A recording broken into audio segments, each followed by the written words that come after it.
What implications could this have for 2024, especially among independents who have not been swayed one way or the other, and they look at all of this chaotic infighting within the GOP?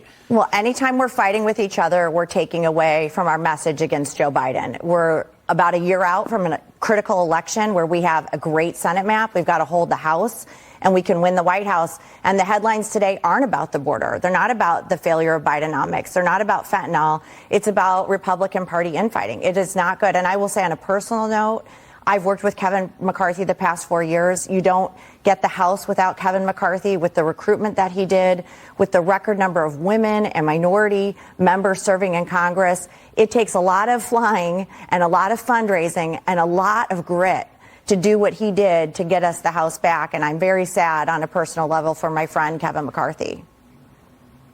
Would you characterize this as just very counterproductive at such a critical time? I don't know how this helps us beat Joe Biden. I think every Republican right now has to wake up every day and say, how does this help us beat the Democrats in November? What headline do we need today? We have a media who's against us, right? They're always supporting Joe Biden. So every day we're taking away from helping the American people, because they're the ones who really lost yesterday, right? Because their business isn't being done when Washington is shut down, which is essentially it is for the next week.